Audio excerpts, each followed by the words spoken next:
Hi everyone, Ryan Miles here from On Tilt Gaming. It's got a third place at AGP Atlanta after also getting fifth place at AGP Collinsville, both with a Lumia deck. This version that I just have in my hands right now is from my most recent top at Atlanta, so I'm just going to go over some of the cards that I was playing, my reasons for playing them, and good matchups, bad matchups, things like that. So without further ado, we're going to get started. Ruler, obviously Lumia. At the end of the turn, she'll flicker any resonator, and by flicker I mean she'll remove a resonator from the game and then play it back into the field, and the most important application of that is re-triggering enter abilities, particularly on things like Tama, Captain Hook, and Slayer Pricia. So we'll go over that as we go. First up, in the deck we have 4 Tama, and Tama is just kind of like the best green resonator in the game, if not like the best resonator in the game. 1 mana, green, draws a card, which is really good as an enter ability for a 1 mana creature, and then it also has a lot of utility in being able to kill opposing resonators and just like Feast Sync tokens, things like that. Really just a core in any Lumia deck that's able to run greenstones. Next up you have your 4 Sacred Elf, 4 Melfi, and then 3 Captain Hook. This is kind of like the staple of the Lumia ramp package. You're trying to get as much mana as possible and then just like get into a Captain Hook on turn 3.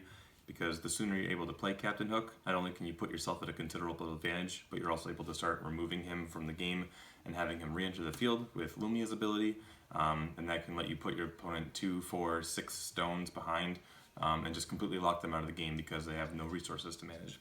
Mana dorks are also very efficient with Lumia because they let you basically have extra mana on your opponent's turn, which lets you represent counter spells or combat tricks. All very good things that any Lumia deck pretty much wants to be doing. Next up we have the 4 Fight Pricia, as she is called.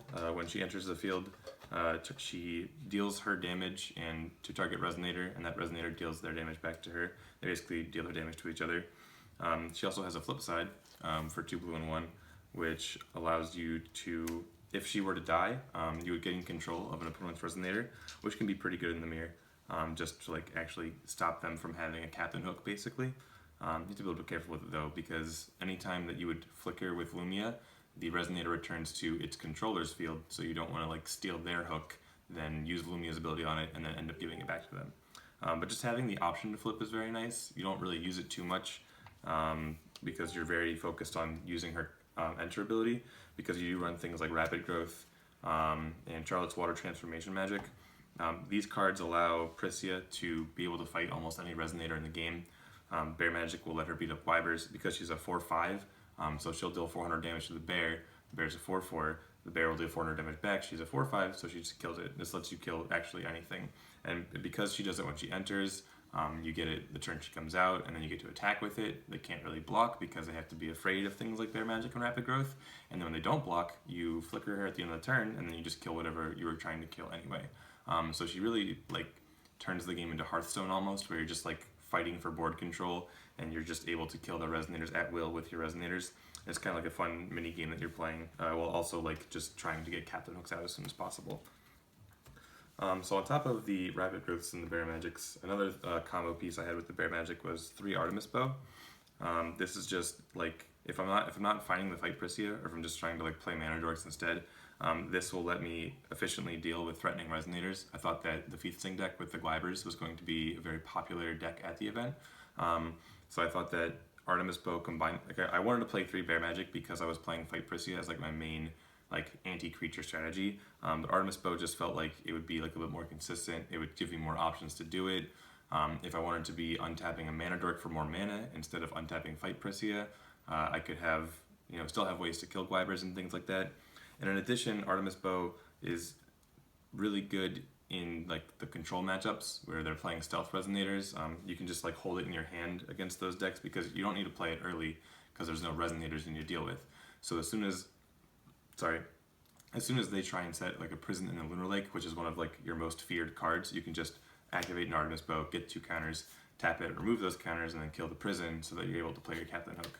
And a lot of Lumia decks don't really play Artemis Bow, so it was something that wasn't really expected by the control players, but it just paired up really nicely with the Bear Magic in the Feast Sync matchup, and also was useful in the control matchup. So it was just like a very useful card overall in all of the matchups.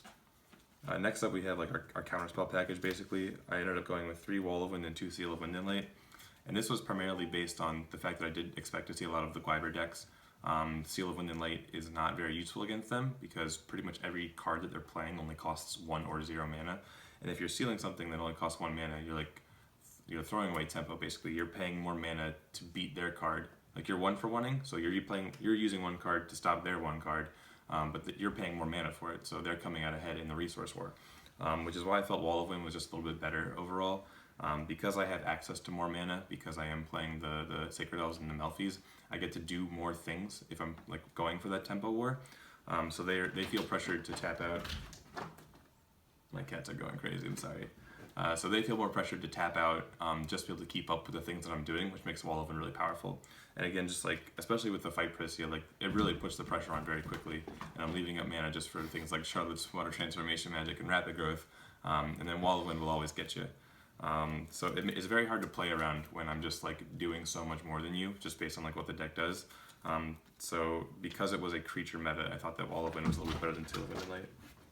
And my cat is just really not happy that I'm talking right now.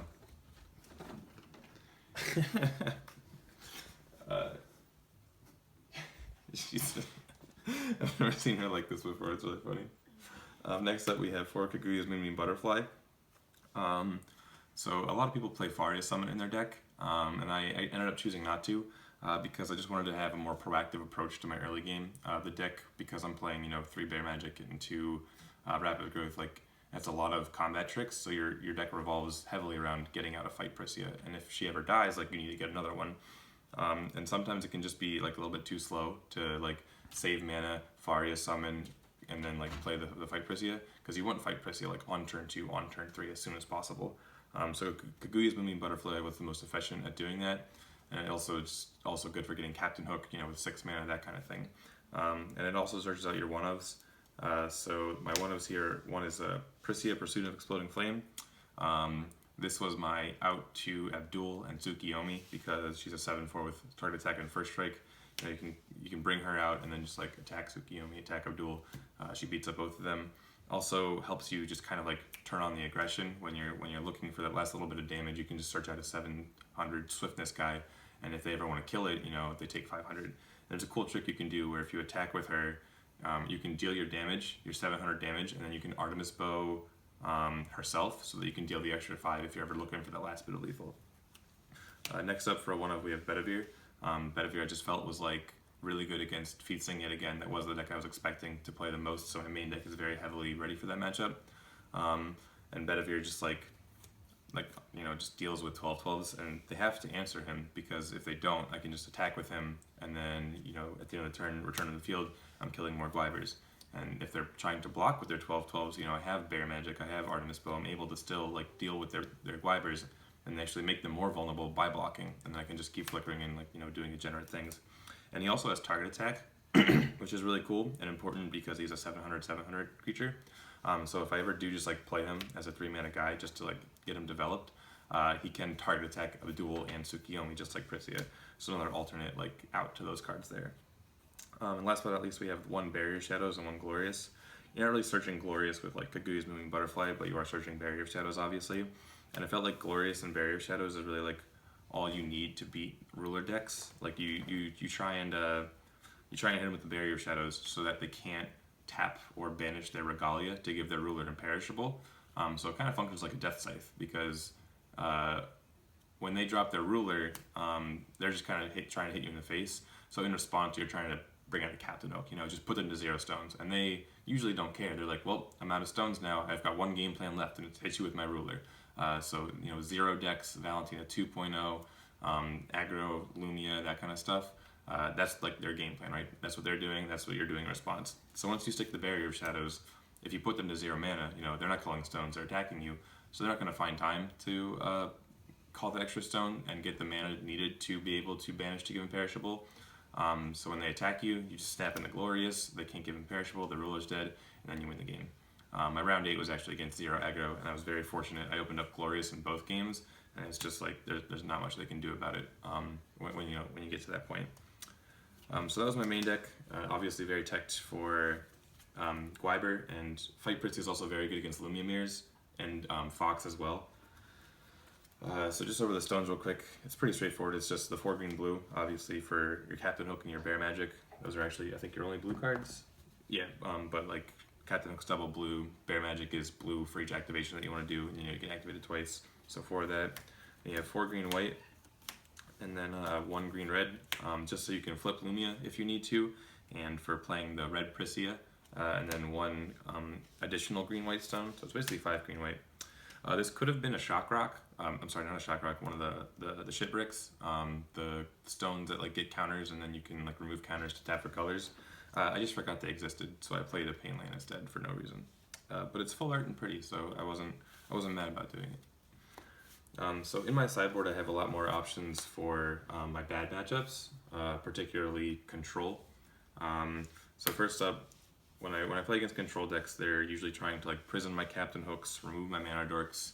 Fight Pricia is not very good because they don't have any resonators for me to beat up. So really what I'm trying to do is get out Sha Wujing. Sha Wujing makes all of their chants cost 1 more. So when it makes it a lot more difficult for them to be able to remove creatures from my board, and just like do their strategy in general, because they're not playing resonators, they're playing spells. So Sha Wujing, he's a 3 mana 8/7, which is like really beefy and actually just like difficult in general for control to answer for.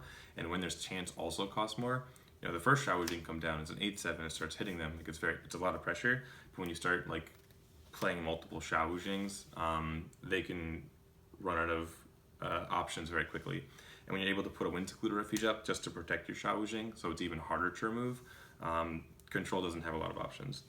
You also side in 1 Fairy of Sacred Vision for that matchup, just to kill their prisons, their stealth resonators. And again, this is another target where you can use Kaguya's Moonbeam Butterfly to get it out. So it's just like your Kaguya's Moonbeam Butterfly turns into another answer to prison, which I thought was very good. And then usually you also side into Charlotte instead of Lumia. There's just so much removal in those decks that you don't really get to abuse like Captain Hook as much with the flickering or anything. And they try and use like Scorn and Lapis Storm to run you out of cards. And once you run out of cards in Lumia, you just kind of fall apart because you can no longer abuse her ability. So Charlotte lets you refill, and you're kind of just like playing more of like a tempo mid-range deck than like a gimmick deck, I guess. You're just trying to like play Sha Wujing on curve, protect it with Wind Secluded, and make sure you don't run out of cards with Charlotte. That's like what your game plan turns into against control because the matchup is so bad. And when I played against the Valentina 3.0 deck in top 4, I drew 3 Sha Wujing, and he just like scorned it and then space timed it, and space time will kill Sha Wujing if you're Val 3 only. Like against Mikage and like Charlotte Control and Dark Alice, this is really good, but against Val 3, I felt like I couldn't even keep up. Next up we have 2 Prison and Lunar Lake. This is just kind of versatile against almost everything.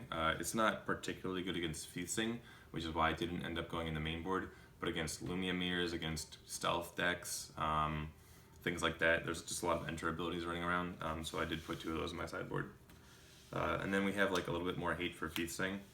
So against Feasting, there are certain cards I don't really want in my deck. For example, like Pricia Pursuing a Flame is like really good in general, but against Feasting in particular, it's just not particularly impactful. There's nothing that you're really target attacking with it. You're not really going for reach anymore. You're trying to just kill as many creatures as possible, and she'll target attack a Guinevere or something, but like she'll get blocked by a Gwyber, and it's just like not super impactful.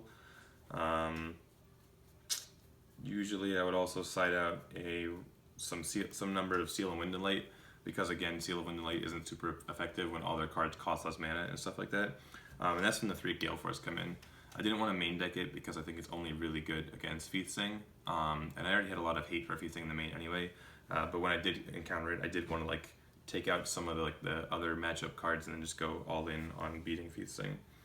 And we did have an extra Bedivere in the sideboard as well. It's just a really good card for dealing with their Gwybers, and just being able to flicker it gives you a consistent answer to their 12/12s.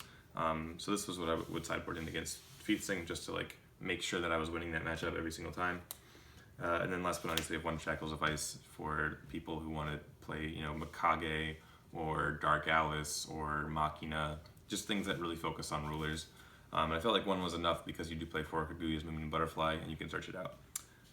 So that's my 55. I hope you liked it, and that's pretty much it.